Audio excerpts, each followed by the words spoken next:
This copyrighted telecast may not be reproduced, retransmitted, or used in any form without the authorized written consent of NASCAR Broadcasting. NASCAR would like to thank all of our loyal fans for your continued support, and we hope you enjoyed today's broadcast. And Greg Biffle.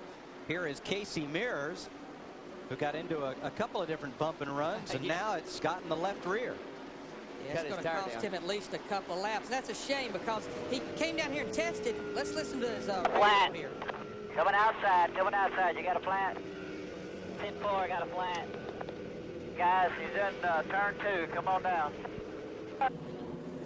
Caution is out for a turn 1 crash between Dwayne Like and Lyndon Amick. And just was marching forward.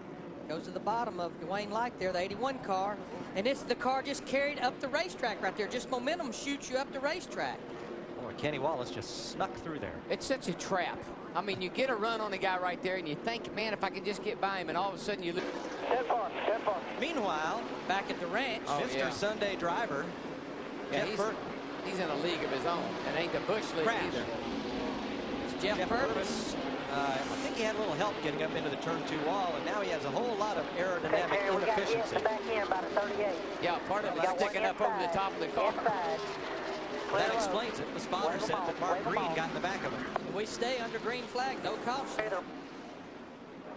Well, it's all about getting into turn 1 here, and you can't go in like that right there. Get on the outside. The guy on the outside really should give the guy on the inside the right of way.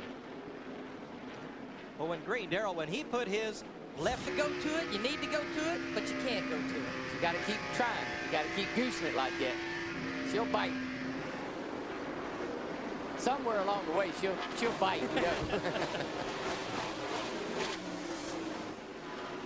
That's where it takes a lot of finesse, though. Not just jumping in that spot. Trouble, turn 2. One car got into the wall, slowed dramatically, car.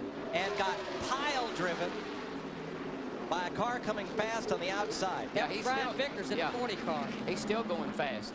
And he has no brakes. He's knocked the brake line off, and he's going to have to keep going around. It don't look like he's going to come to pit road this time. No. Way too fast for his crew ever to stop him.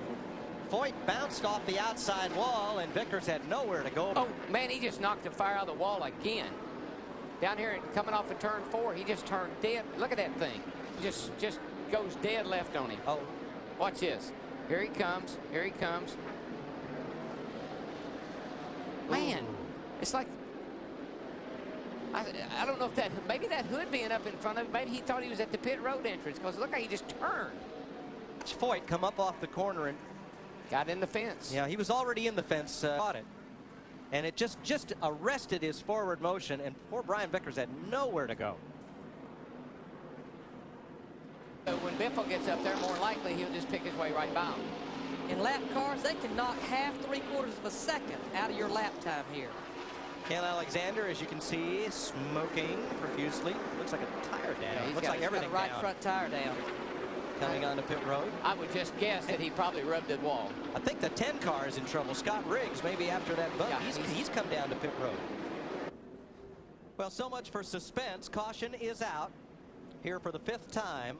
Randy LaJoie bounced off the wall in 4, came down to turn 1 with a flat right front, hit it a ton. That knocked the fuel pump off the car and has brought out the caution of the day.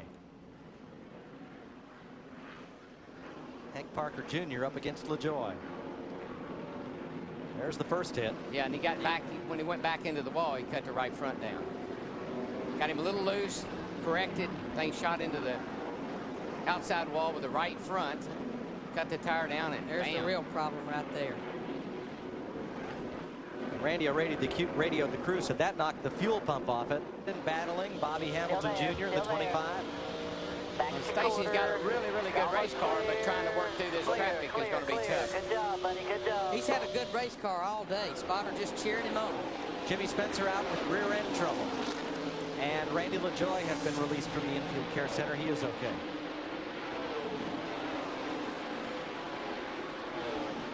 It'll be a good day for Ford. They own 3 of the top 4 positions right now.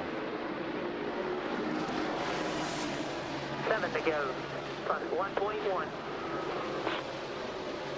Well, Jeff Hammond, as Kim Burton looks on, Jeff has led every single lap, and guess we didn't have to see if that strategy played out on going all the distance. No, we didn't, Mike.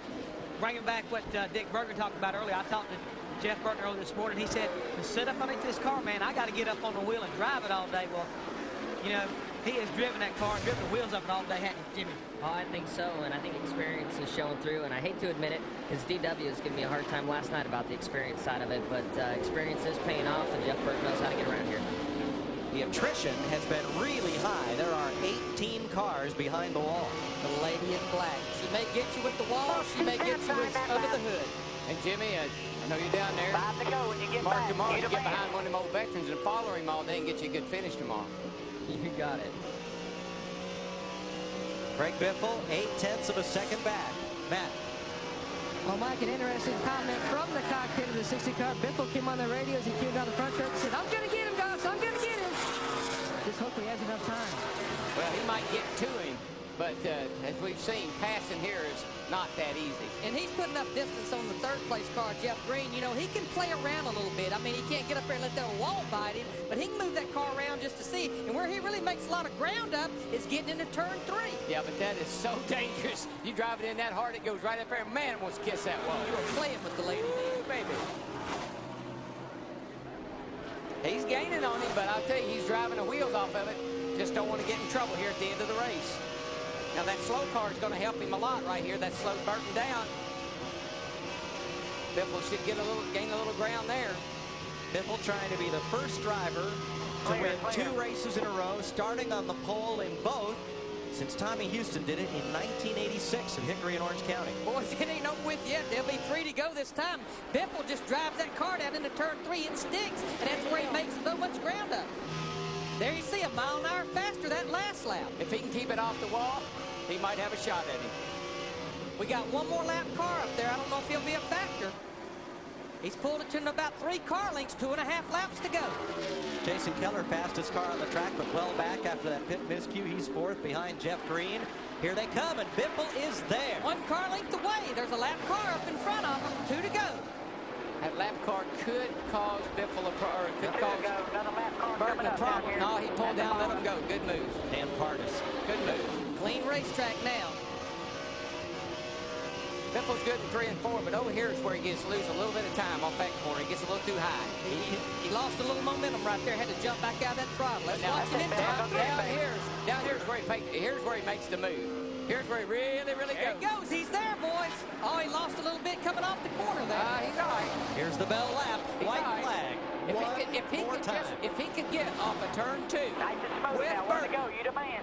if he can get off of that corner, he might have a shot at him going into 3. That's the only chance he got. Cut it down. If he could just get it down right there, but it won't stay down It for just him. won't stay. Lost a little bit right there. Let's watch turn 3. That's where it's been. Burton pulls him a little bit down the backstretch. Well, he's going to drive in there, and he's going to be right on his back bumper, but I don't think he's got enough steam to pass him. He drove it there. It stuck, but Burton got back to that throttle. Turn 2 was just really hurting him. Jeff Burton, 2 straight from the pole. And 3rd place, close as well, coming to the stripe. Jeff Green holds off Jason Keller.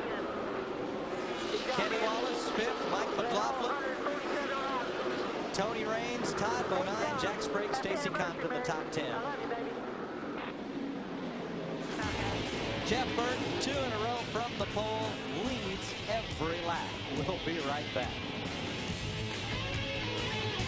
Scored. This copyrighted telecast may not be reproduced, retransmitted, or used in any form without the authorized written consent of NASCAR Broadcasting. NASCAR would like to thank all of our loyal fans for your continued support, and we hope you enjoyed today's broadcast. This has been a presentation of Fox Sports.